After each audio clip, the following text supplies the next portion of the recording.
Hataw pa Parañaque, tuloy-tuloy ang hataw ng mga programa ni Mayor June Bernabe. At sa pagkakataong ito, kasamang humahataw sa mga aksyon ang #1 sa puso ng mga Parañaqueños, Councilor Benjo Bernabe. Ang mga programa po sa bawat barangay na binababa, sadyang napakalaga pag ito'y inilalapit ng local government unit. Sa bahaging ito, aming pakikita sa inyo ang mga programa sa Barangay Marcelo sa Parañaque City. Magandang gabi po sa inyong lahat. Ito po si Mayor June Bernabe ng lungsod ng Parañaque. Kasama po natin si Kapitan Chris Aguilar na Barangay Marcelo at si Kagawad Eva, lahat po ng mga kagawad ng Barangay Marcelo. Nag-ikot po tayo rito at nag-project inauguration and blessing po tayo. Yun po ay ating pong tradisyon na pagkatapos po ng lahat ng projects na matapos, makumpleto, ay amin pong nire-ribbon cutting. Itong project po na to, ito po yung tinatawag nating Manggahan Kawayanan, kasama ang City Government of Parañaque at ang Barangay ng Marcelo para po sa pag-convert ng mga bahay nila from informal settlement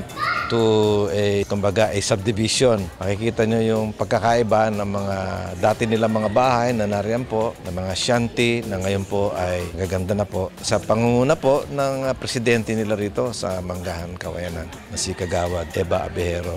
Karamihan po ng trabaho na yan ay kanya pong tinrabaho para maging kanila yung lupa una at makipag-ugnayan sa city government para matulungan sila at yung Gawad Kalinga naman na nagpo-provide ng materyales para sa paggawa ng bahay at yung mga tao, mga benepisyaryo, sila ho mismo ang gumagawa. Yun ang kanilang equity para magkaroon sila ng sariling bahay at lupa at hindi na ho sila masasabing mga taga-informal settlement kundi mga property owners, homeowners na sila dito po sa lungsod ng Parañaque. Napakaganda ng umpisa natin itong taon na to at inumpisa na po ni Mayor ang paggagawa natin mga proyekto dito sa ating lungsod. Katunayan po dito po sa Barangay Marcelo, tayo po ay nag-concentrate dun sa mga pagpapailaw kung saan yung mga main roads binigyan natin ng streetlights para sa ganun ay maiwasan yung kriminalidad dahil alam natin pag madidilim, nagkakaroon tayo ng mga problema. Ganun na bigyan ni Mayor ng ating mga streetlights sa main road ng Marcelo, sa main road po ng ating UPS4. Meron din tayo sa ibang mga subdivisions, naglagay tayo ng mga perimeter fencing sa mga subdivisions para sa ganun na matulungan natin yung mga homeowners sa pagpaprotekta sa kanilang mga ari-arian. Dito naman po sa Manggahan Kawayanan, nakikita nyo sa ating likod yung proyekto ng Gawad Kalinga together with the other NGOs na tumutulong. Ito po isang youth center kung saan ay kasama nila ang ACMedia as partners, UTI, andyan ang Citibank, andyan ang Verizon. So marami ho tayong mga tumutulong sa ating mga proyekto dito sa city government. Of course, napakalaking bagay po sa city government dahil we need all the help we can get. Nakikita natin sa ating likod, ito po ang tinatawag nating Bernabe Village kung saan ang ating sponsor ang ating butihing mayor. Napakalaking bagay po sa amin, lalong-lalo na sa amin dito sa mga taga-Manggahan Kawayanan dahil una po yung ilaw, napakaganda po kasi yung ilaw po, yung po ay nakakatulong para maiwasan yung mga kriminalidad. Tapos pag-develop po dito sa lugar ng Manggahan Kawayanan, napakalaking bagay kasi ho, pangarap po namin na maalis na po kami bilang isang illegal settlers. Pagkos makatira kami ng isang subdivision na amin ang bahay, amin ang lupa. Nagpapasalamat sa ating mga partners sa Gawad Kalinga, of course sa ating mga residente ng Manggahan Kawayanan. Nakasama natin po ngayon sa kanilang kooperasyon at napapaganda natin unti-unti ang kanilang lugar. Mas maganda at mas matahimik po ang kanilang tinitirahan.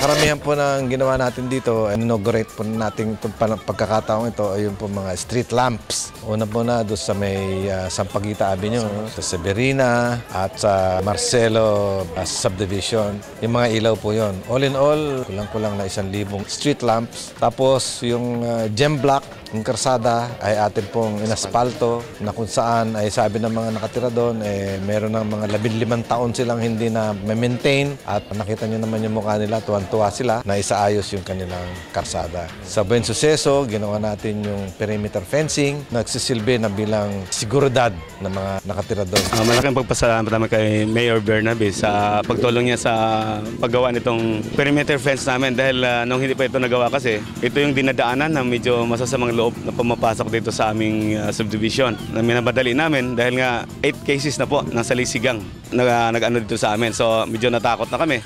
Security. So kay Mayor, maraming salamat. Hataw po, Parañaque. Itong lugar na to Inisita natin para makita natin kung anong katatayuan nila ngayon dito sa Manggahan Kawayan. In behalf po ng mga taga-barangay Marcelo Green, kami ay nagpapasalamat sa ating butihing Mayor, Mayor June Bernabe, sa lahat po ng mga proyekto na naipagkaloob niya po sa mga taga-barangay Marcelo Green. Napakalaking tulong po ito, Mayor, sa amin pong lahat. Salamat po. Sa darating na mga araw, subaybayan din po ninyo ang mga ibang mga proyekto namin naman sa ibang mga barangay.